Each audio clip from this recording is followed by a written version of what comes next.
Now हम problem solve करेंगे of improper integral of the first kind. So first problem is integral 1 to infinity 1 upon under root X D x. तो इसमें आप देख सकते हो जो अपर लिमिट है इस प्रॉब्लम में वो हमें गिवन है infinity. So that's why this is improper integral of the first kind.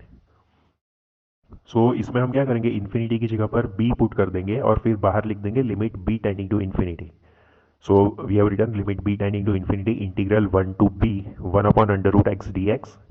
अब देखो x to the power n dx का इंटीग्रेशन जो था वो हमने देखा था it is x to the power n plus 1 upon n plus 1 plus c. तो यहाँ पर है हमारे पास x to the power minus 1 by 2. तो x to the power n plus 1 क्या होगा, x to the power minus 1 by 2 plus 1 that will be x to the power 1 by 2 that is under root x. तो under root x हमने लिखा and divided by n plus 1 भी होगा. सो it will B divided by minus 1 by 2 plus 1 that will B 1 by 2. तो denominator में 1 by 2 होगा तो उसको हम न्यूमरेटर में मल्टीप्लाई बाय 2 लिख देंगे. अभी देखो कांस्टेंट हम इसमें नहीं लिख रहे क्योंकि हमें लिमिट की वैल्यूज पुट करनी है और लिमिट की वैल्यूज जब हम पुट करेंगे तो कांस्टेंट जो है वो ऑटोमेटिकली कैंसिल आउट हो जाएंगे. तो हमने इंटीग्रेशन तो इवैल्यूएट कर लिया, अब हम ऐसे रिप्रेजेंट करेंगे क्योंकि हमें लिमिट की वैल्यू पुट करनी है फ्रॉम 1 टू b.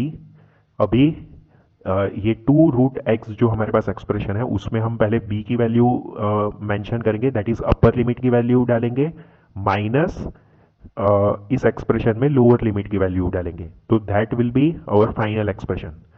तो अगर b की वैल्यू अगर हम पुट करें so it is 2 root b.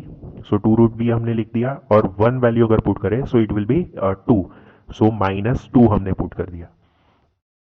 तो अगेन रिपीटिंग, जो भी आपको इंटीग्रेशन के बाद एक्सप्रेशन मिल रहा है उसमें आप अपर लिमिट की वैल्यू पहले इंसर्ट करते हो माइनस फिर उस एक्सप्रेशन में लोअर लिमिट की वैल्यू इंसर्ट करते हो in order to evaluate the improper integral.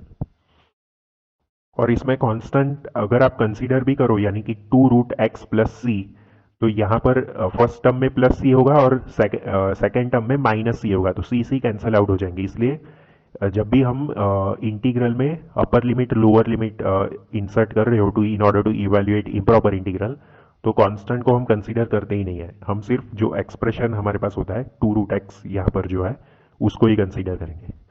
अभी हमारे पास फाइनल एक्सप्रेशन आया 2 रूट बी माइनस 2.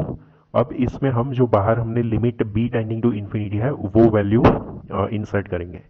सो इन्फिनिटी पुट करने पर ये फर्स्ट टर्म इन्फिनिटी हो जाएगा और minus 2 again it will be infinity only, क्योंकि इन्फिनिटी में से माइनस 2 निकालोगे so it's again infinity only. So इसका आंसर हमें मिला infinity. So we will tell that this is not a converging improper integral, this is a diverging, क्योंकि हमें कोई फाइनाइट वैल्यू नहीं मिली इस लिमिट की. Now next is integral 1 to infinity 1 upon x square d x. So again हम इसमें आप देख सकते हो अपर लिमिट हमें इन्फिनिटी गिवन है तो उसकी जगह पर हम b लिखेंगे और limit b tending to infinity बाहर हम लिख देंगे. So limit b tending to infinity integral 1 to b 1 upon x square d x. अब x to the power n का इंटीग्रल जो होता है that is x to power n plus 1 upon n plus 1. तो वो अप्लाई करने पर यहाँ पर हमारे पास है x to the power minus 2.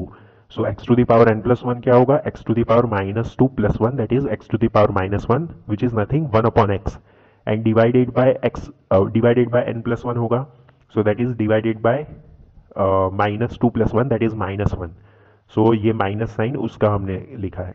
So minus 1 upon x हमारे पास फाइनल एक्सप्रेशन था और अपर लिमिट थी b और लोअर लिमिट थी 1. तो हम upper limit minus lower limit का एक्सप्रेशन लिखेंगे. सो अपर लिमिट b रखने पर एक्सप्रेशन की वैल्यू आएगी माइनस 1 अपॉन b और लोअर लिमिट 1 अगर हम पुट करेंगे सो अवर value will be minus 1.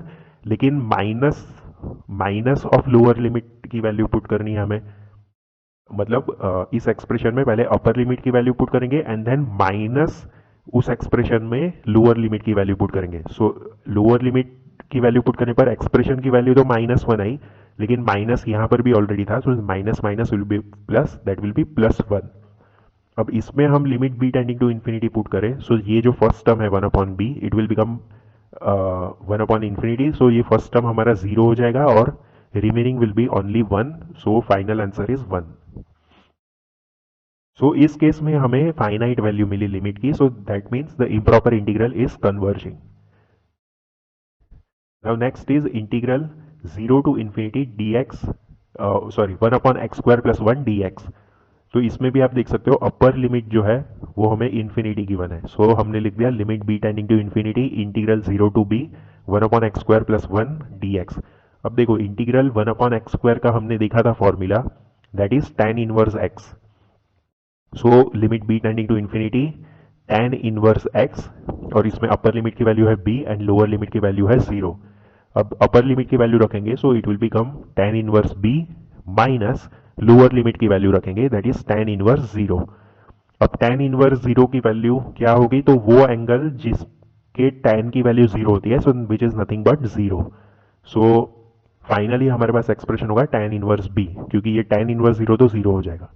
Now हम लिमिट पुट करेंगे, so limit b tending to infinity tan inverse b, so it will be tan inverse infinity.